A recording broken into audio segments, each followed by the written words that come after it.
Ito po ang original video, panoorin po natin.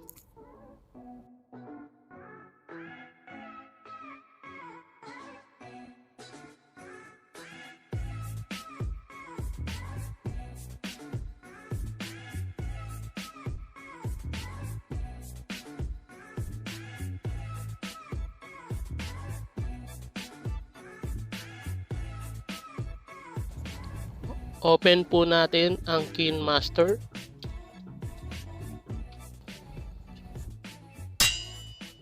Then, pag na-open na po natin, click po natin ang empty project. Sunod po natin yung aspect ratio 16:9. Click media. Tapos po select natin yung ating video. Ayan. Ayan. So, i-edit muna natin. Bawasan po muna natin. Ikakat natin yan.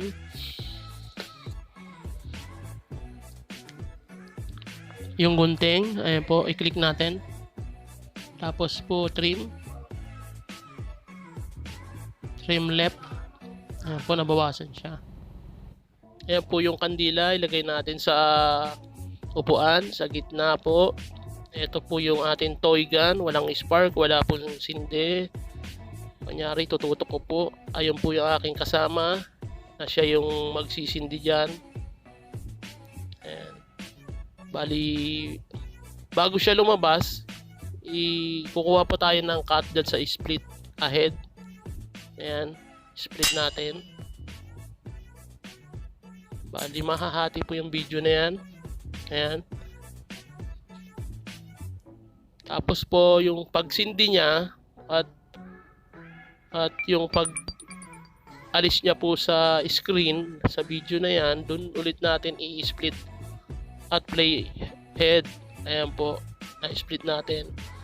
And then yung pong nasa gitna na split natin na video na yan, yan po ang buburahin natin, delete. Yan. So, mawawala na po yung nagsindi niyan. Makikita po na bigla na lang umilaw po at nagsindi ang kandila. Check natin, review po natin. Ayan, tinutok ko po yung toy gun, umilaw. Ayun. So, nakita nyo na wala po yung nagsindi. Ayan, kunyari po, sinasample ko, walang spark, walang apoy na lumalabas sa dulo ng baril. Ayan po, ng toy gun. Ayan, kunyari nilapag ko naman po, sa isip ko naman, kunyari tinutok ko isang daliri ko at inimagine ko sa isip kong mapapatay ko yung kandila, mawawala po yung light ng kandila. So ayan, hanap natin ulit yung timing na wala yung ating yung gunting ulit. Ikakat kasi ulit natin yung clips na yon. Ayun, split ko ulit yung ating gagawin. So na-split na siya. And then, pag napatay po ng ating kasama, yun, tatiming po natin ulit na wala siya roon sa clips na yun. Yun po ang buburahin natin, yung kanyang pag-ihip doon sa kandila. Ayan, kunyari, nag-okay ako, napatay ko kunyari ng isip ko yung kandila. Ayan. So, i-review natin ulit. Ayan na po, yung ating semi-finished video editing using KineMaster po. Ayan. So, pinapakita kunyari yung toy gun na talagang wala po siyang laruan lang po yung toy gun. Ayan po, umilaw pagkatutok ko ng toy gun. Ayan. Pakita ulit sa audience lapag ang toy gun. Tapos kunyari tinuro ko, mag-iisip akong papatayin siya. Ayan, namatay ang ilaw, nag-thumbs up, double thumbs up. So sa ating pong mga kasamahan dyan, salamat sa pagpasyal dito sa aking channel, Benlock TV. Tulungan-tulungan tayo, mag-upload din po kayo ng i-share nyong video sa mga tutorial, Android po. So ito, lalagyan po natin ng effect yung toy gun, kung paano nasindihan yung candle natin. So ayan, layer, pasok po tayo sa layer, click natin, tapos po sa media po ulit, hanapin natin yung pinaka dinownload natin yung effect na parang apoy. Yan, hanapin na po natin yung dinownload ko na chroma key, na green screen po siya.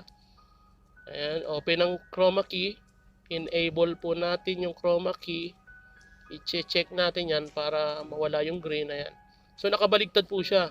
Gawin natin dyan, ano po natin yung mirror o kaya rotate. Ayan, ano natin na bumaligtad siya. Ayan, para magmumula po yung apoy doon sa baril papuntang kandila. Ayan, tapos i-adjust po natin siya dahil malaki. So yan, iaayos po natin na tamang-tama doon sa dulo ng baril, na medyo accurate po sa baril. Kasi pag malaki naman, parang hindi naman maganda yung pagkaka-effect. Para na po siyang canyon. Ayan, adjust natin. Ayun, i-spark, ililiit ng konti pa natin yan. Ayan. And then, i-rotate natin para yung pinakadulo nung effect na yon tatama doon sa dulo ng kandila. Tapos, medyo i-check natin yan, yung pagbuga niya, syempre madali, kailangan maiksing lang po. So, ikakat din natin muna yon, iiksihan natin yung pag-fire natin sa kandila. Tapos yung animation na yan, lalagyan natin ng paggalaw din yan. Ayan yung naka-arrow, bilog na may parang susi, bilog na white na may parang susi sa kaliwa. Ayan, so ikat muna natin. Ayan, na-trim natin, ay kinat natin para umiksi po yon. Ayan, tapos po yun, gagamitin na natin ulit yan, yung bilog na may susi na gamit na sa kaliwa. Ayan, naka-arrow. Ayan, ito po yung nakabilog na yan. Nakikita nyo, pag ginagalaw po yung green effect natin, ayan, ina-adjust ko, gagalaw po yan, negative, nagpa-positive, negative, positive. Kasi gumagalaw din po yung ating toy gun. So, igagalaw po natin siya para nasa sakto po doon sa video, sa galaw. So, yun po yung magiging animation yan. Yan pong susi sa kaliwa, yan po yun, animation.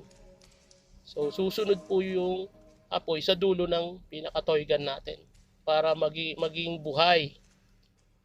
Maging buhay po yung video. Ayan, adjust lang po ulit. Ayan. Yan po ang gamit ng animation, na yung susi na yon na may bilog. Yan po ang gamit. Ayan. Para po pag may video, gumagalaw din po yung effect na yan. So kahit anong video pwede rin natin gamitin dyan. Depende sa needs ng inyong editing video. Ayan, review. Ayun po.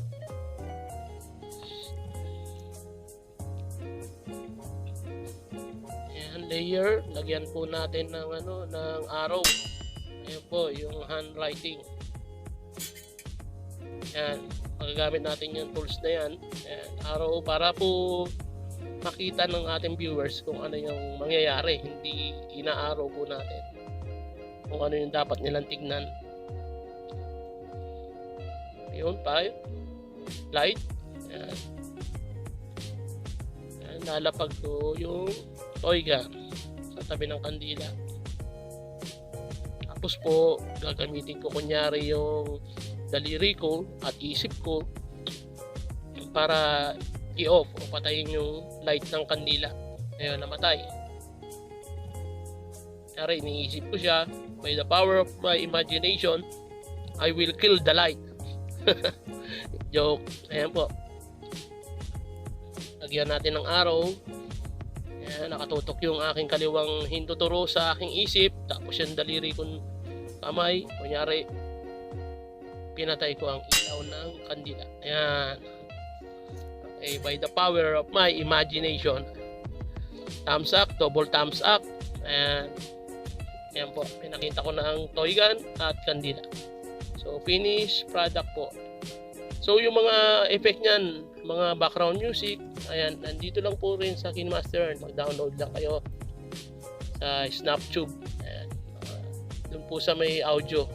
Lagyan nyo na lang kung ano dyan, mga effect, yung mga yay ng bata, o marami po dyan. Sa may SnapTune, mag-download kayo ng meme. Ayan. I-export na po natin siya. Ayan po yung ating finished video. Ayun po yung tatlong magkakatabing may guhit niya. Ayan, export.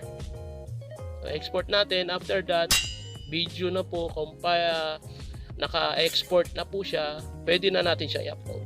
So, salamat!